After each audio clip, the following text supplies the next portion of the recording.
Hello, my name is IB. I'm hoping this thing is on. So, yeah, this is my first time doing some YouTube stuff.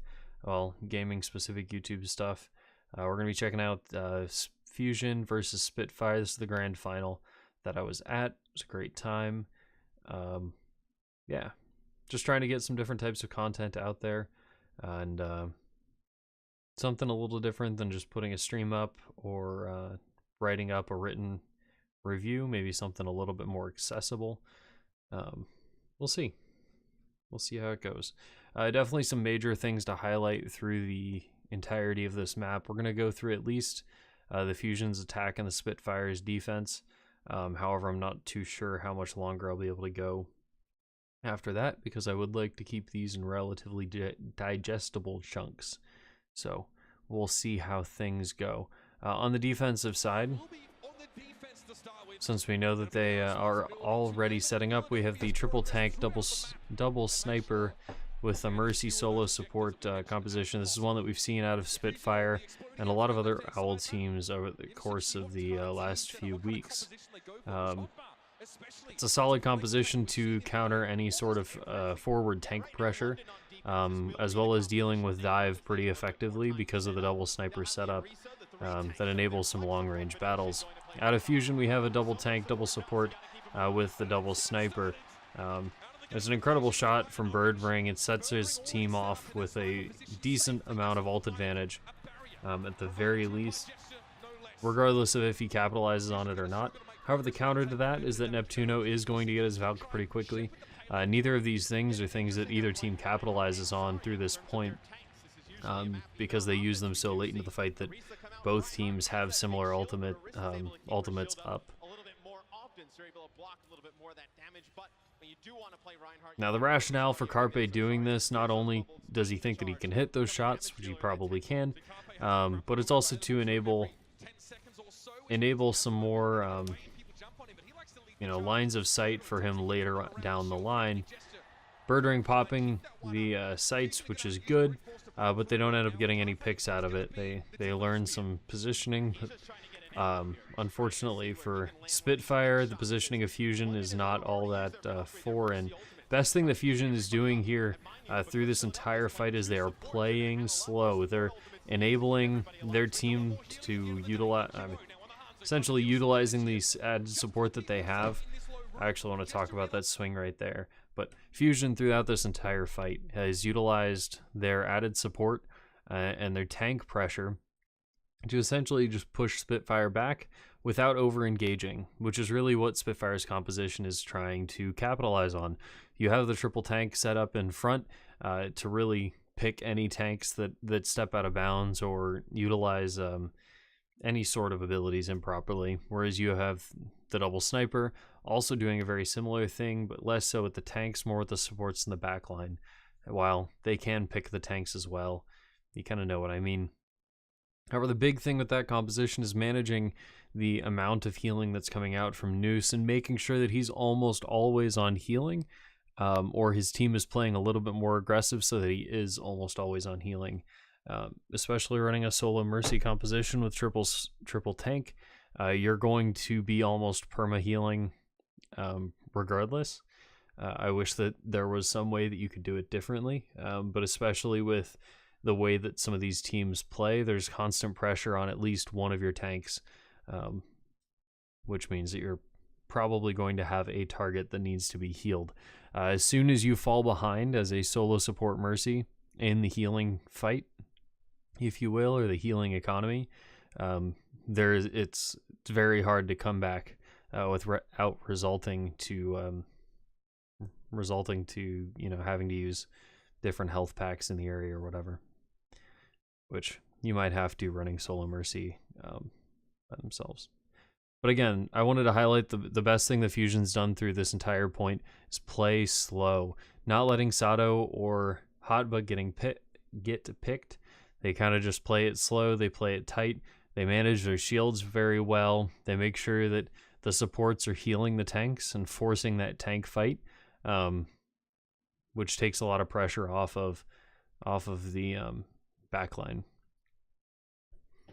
So overall, a very nice job by Fusion through this. Because Spitfire didn't capitalize as well as they could have on Birdring's ultimate.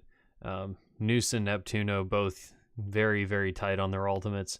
Noose actually just used his. Neptuno popped his later. Fusion being able to survive through a Valk is pretty impressive, even with the double support setup. But that swing, so the swing that just happened, there's a reason I want to talk about it. It's because this entire fight has been very linear. And that swing kind of peeled people away from that linear fight that was happening for the entire rest of the point, which is going to enable a pick here right on profit. And that's where things start to break down. It's not when somebody gets a whole bunch of kills. It's not when somebody has a dragon strike that hits 5. It's pushing somebody out of position that enables the pick that starts the snowball of the rest of the fight. And I see a lot of, I see casters and all of that stuff really hyping up the big plays when Carpe goes Doomfist on King's Row and gets a 5k. And while that's impressive, the reason he got that 5k is not just because of mechanical skill. Granted, sometimes it can be. It's not always that. And this, for instance, is Sado swinging in a particular way that pushed people out into the open, which enables the rest of the squad to kind of clean up.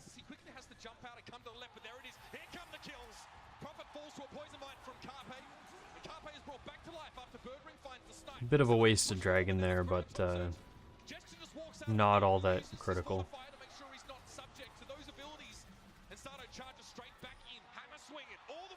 Both Badosin and Hotba kind of throwing their ultimates in there. They know that they're going to be changing up their comp. So, just throwing away an ultimate isn't always a bad idea. That's exactly why they did. Now, Sado staying on the Reinhardt is a questionable pick, but it's one that I think that he can make work. Just staying there for the Earth Shatter.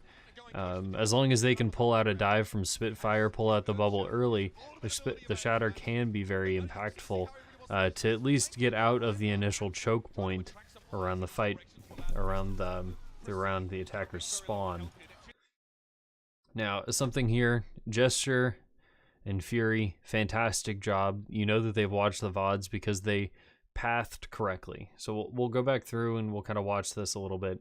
But instead of just trying to maintain the high ground and focusing on the point, they knew, probably due to VODs, that Carpe and Neptuno preferred to hold this particular area.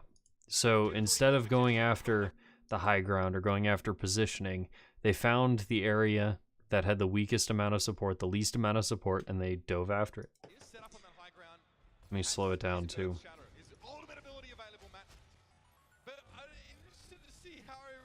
Gesture and Fury, look, they're not anywhere concerned with the payload or the people that are standing here. Especially with the information that Sado's on the other side of the map. Okay, maybe 0.5 is a little much.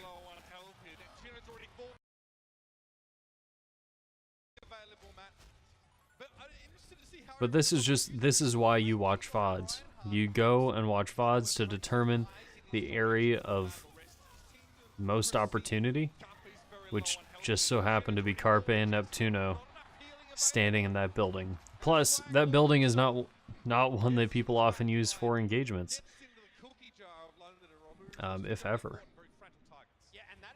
So, fantastic job by Spitfire. You know that they did their homework, and it really paid off. Alright, now this dragon. This dragon is a big one. I believe it's this one. So, remember what I was talking about before? How people are, well, actually I don't think it was this one. I've had to restart the recording a couple of times. So, big thing to watch out for here is people engaging around ultimates. Not just engaging on the ultimate, not just using the ultimate to get a whole bunch of kills, but using the ultimates to push people around. You can do this with Dragon Strike, you can do it with Pulse Bomb, even though people seem to not be able to figure that one out. You can do it with Diva Bomb even. You can use these ultimates to determine where the enemy is going to go because they don't want to die in the ultimate. And using that information, you can set up an engagement. So as we watch, so the Dragon Strike was just popped. You have Fury and you have Gesture. He is also over here. Look at where they jump. Look at where they go as soon as the Dragon Strike is popped. Alright, that's a bad cut. So you have Gesture, you just saw him over here. And you have Fury right over here. They both push to the left side. And they use their jump right where the people that are trying to survive from the Dragon Strike are going to go. They're not going to go in front of the door, because going in front of the door essentially puts you right in the line of sight of both the snipers on the other team. So they're going to go right behind this wall.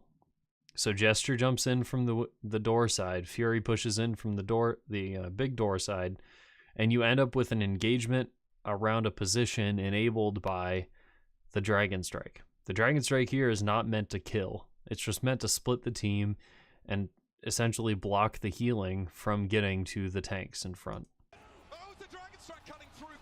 Now, is it effective? Somewhat.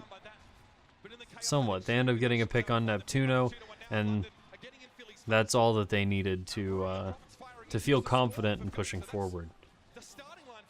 That's where you would say that Spitfire, even though they didn't win the fight conclusively early, they pulled their momentum together towards the end and used that as their advantage to win the fight. Also, very nice job by Fusion kind of clearing their corners. It's something you don't see all the time. Notice how... Okay, so this is something that really frustrated me about the entirety of the Fusion match, is their ult advantage was non-existent. Even in positions like this one, where they shouldn't have had to use any ultimates to really win the fight, because as long as you get more than 2 picks, or as long as you get more than 1 pick, really, you should have the advantage through the rest of the fight. Sure, it'll be quite an extended fight, but as long as you trade out and you get more than 1 pick every time that you rally in it and re-engage, you will win this point back due to the spawn advantage. Spitfire cannot make their way back here, even if they tried very, very quickly, because of how close it is. Having to use both support ultimates just to get out of your own spawn is pitiful. I mean, sure, they pulled out Gesture and they used Fury. Both of those ultimates on the whole are not nearly as impactful as something like your support ultimates are. Just value for value. Support ultimates are very easy to get a lot of value out of. Getting value out of like Diva Bomb and your Winston ult, your Primal Rage, it's, well, less guaranteed. And you'll see that through pretty much the entirety of this map.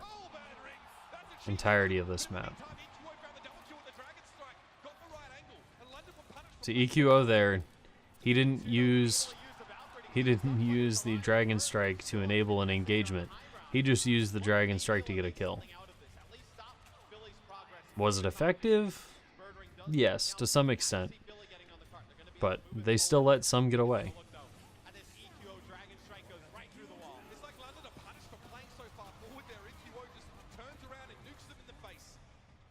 Yeah, he set up a little bit of an engagement, but not a great one.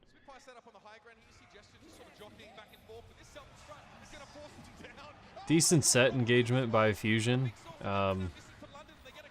Spitfire gets a little pulled out, and I personally don't agree with the use of both of their support ultimates there either. But honestly, if you're never going to use them, then what's the point? This is probably one of the weakest fights that Spitfire has, at least in this map.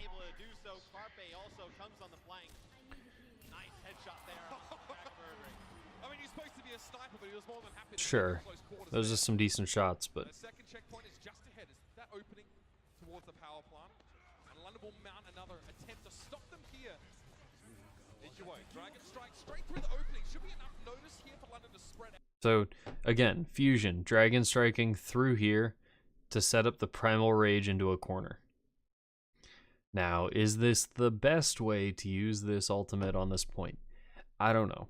Personally, I haven't looked into this type of combo, at least in the last couple of days, due to the recent update with Hammond and all of that stuff. It's really kind of screwed things over in terms of what the meta is, and it's still forming. We're using the Dragon Strike through the door, like, yeah, sure, it splits up some people, but I'd be more concerned about splitting this way than splitting this way, at least with this area. But again, using Dragon Strike to enable Primal Rage to get a couple of kills here, that was the goal, and that's exactly how it happened.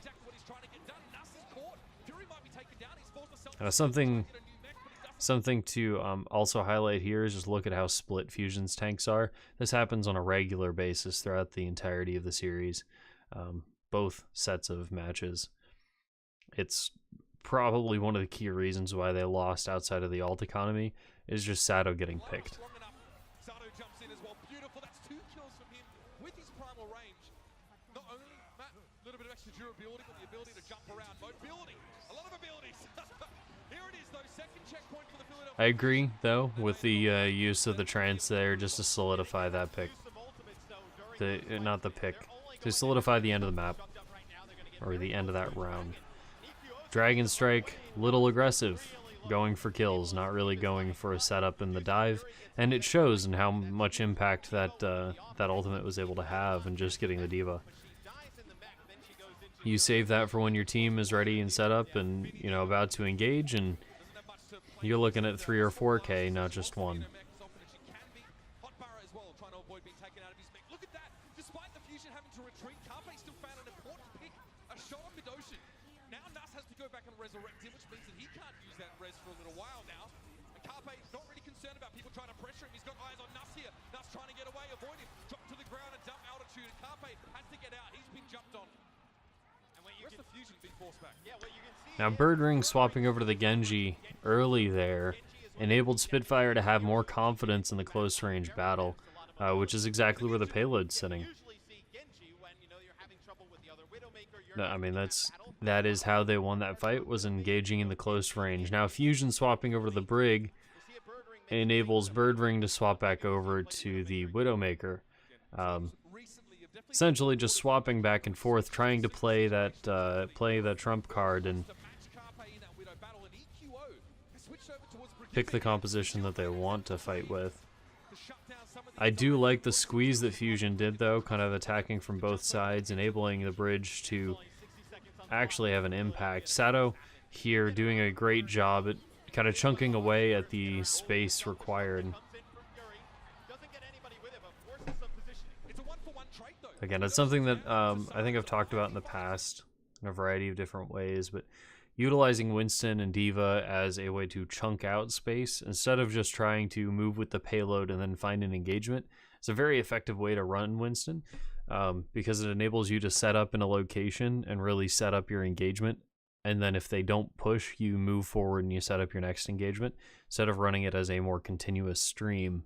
Like some teams did at the beginning, especially with guys like Fraggy who are so aggressive.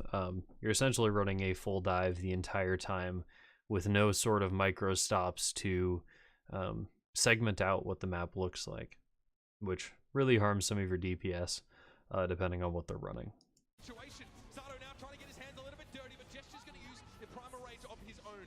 Transcendence forced out of Boombox there to keep the fusion alive. They're in the side room. The Dragon Strike would have been the end of them, and yet still... Yet again, another pretty wasted ultimate out of Fusion. Alright, so I'm going to talk through this real quick before we get into the last push, because this push is insane.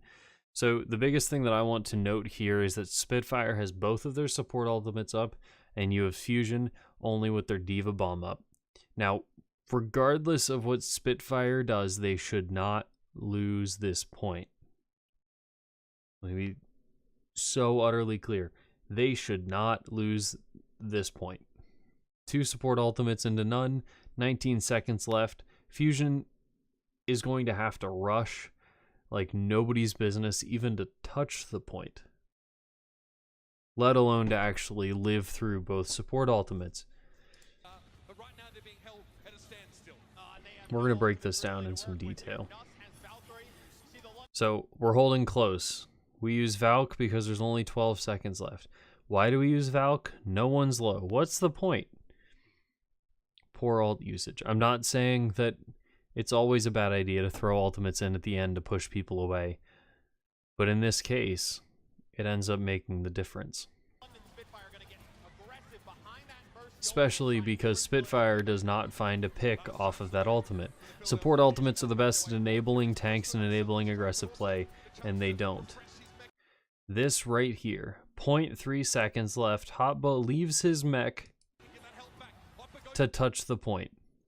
He touches the point with like 0.01 second left, or 0.02 seconds. It's stupidly close. Let's go as slow as we can.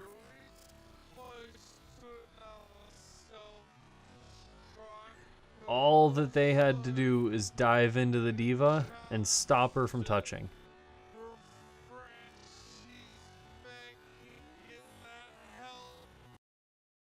You see how tight that was?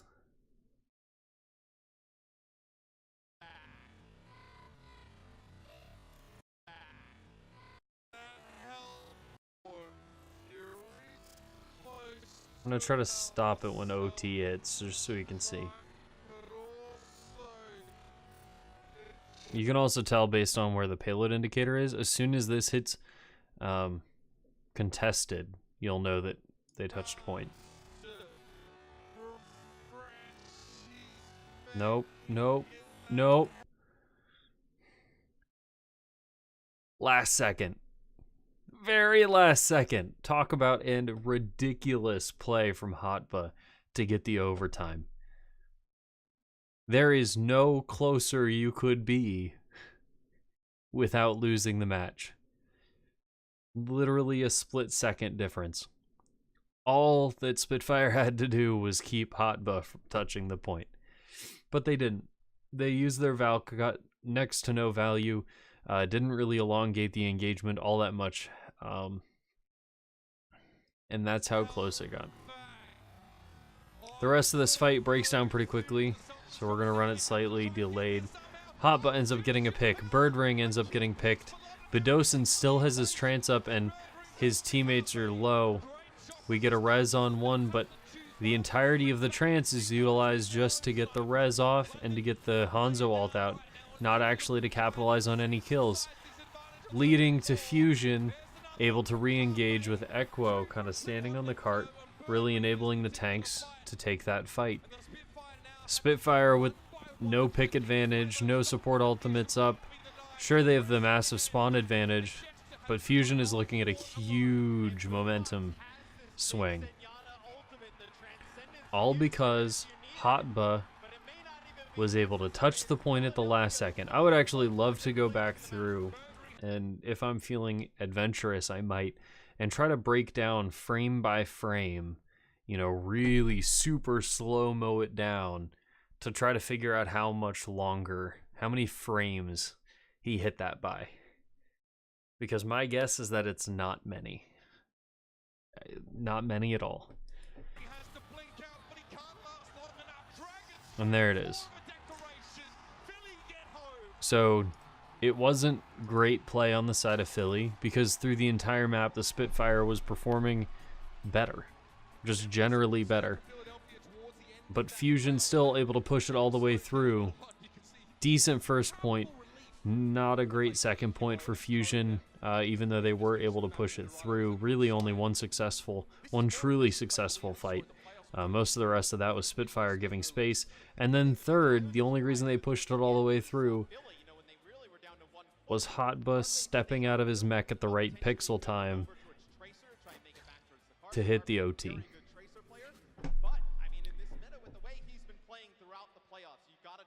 I'm not gonna say that they got lucky, but as one of the first maps of the series, that's not a strong way for Fusion to start off.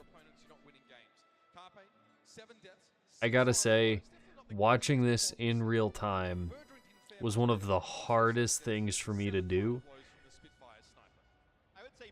because I was sitting next to one of my friends in the scene, and I was calling it as the game was progressing. I was kind of doing a little bit of an analysis ahead of time. Like, all right, so Spitfire, double support ultimates up. Fusion's not even close to touching the point. There's like 20 seconds left. No way in hell Fusion pushes it all the way. And then they do that. And that is not the first nor the last time that Poco and Hotba have enabled the hell out of Fusion to gain some miraculous types of plays. Stuff that, while you can explain after the fact, you could very, very rarely anticipate that level of play. Alright, so we're sitting at 26 minutes for the attack. I might cut this one here and then make another so it at least looks more reasonably chunked. I tend to take roughly an hour to analyze an entire map all the way through, kind of going through quickly. I can take a whole lot longer if I really want to, digging into all of the little details, but typically all of the little details don't make as significant an impact as that insane Hotba play. So yeah, I guess I'll cut this one here, and I will upload it and stuff, and I will run through the next section, going through the rest of this map, because at least in my opinion, between this one and King's Row, these are probably the most competitive maps that was in this series. So we will I'll catch you, I guess, in the next one. Thanks for hanging out. Bye. Alright, so I went back through, and what I did is I took the clip, roughly like 0.2 seconds of it, and I zoomed it in a whole bunch and slowed it down, which is why it says 0.5 here. And so I took the clip and I cut essentially from the time it said 0.01, when it switched from 0.02 to 0.01 all the way to 0, right? And that's what it shows up here. It's 0.01 to 0.0, which is essentially that 1/10 of a second visualized. Now, if we take this and match it up 1-to-1 with this, which is the original series, so you can see it. So this is how slowed down it was.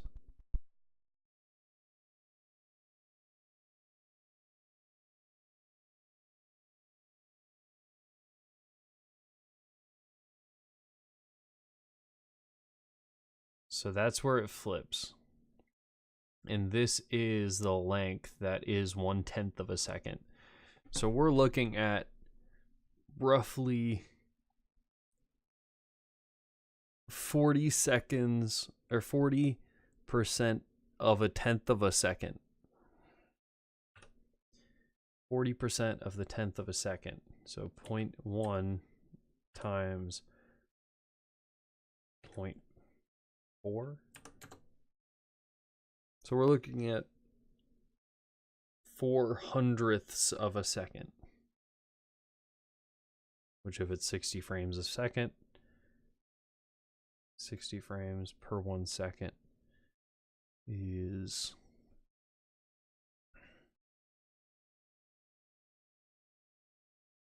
so one frame is every. So we're looking at 2 to 3 frames. 2 to 3 frames between the time when he touched the point and it flipped. That's how close it really was. That's pretty nuts. My math might not add up 1-to-1, but it's pretty close. It's at least a good rough estimate. It's some impressive Overwatch. We're lucky. I don't know. Your pick. Yeah, I was looking through this again, and it turns out there's even even more information if you do a comparison, and I'll have this right at the end of the video. That's where it flips to contested, and then that's where it flips to overtime. So when you're super zoomed in,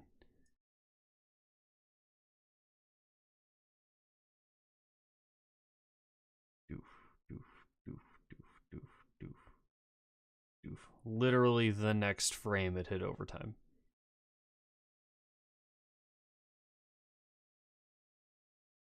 You can tell because everything else is matching up, and that's when the frame updates. So you have, it's still 0-0, contested, overtime.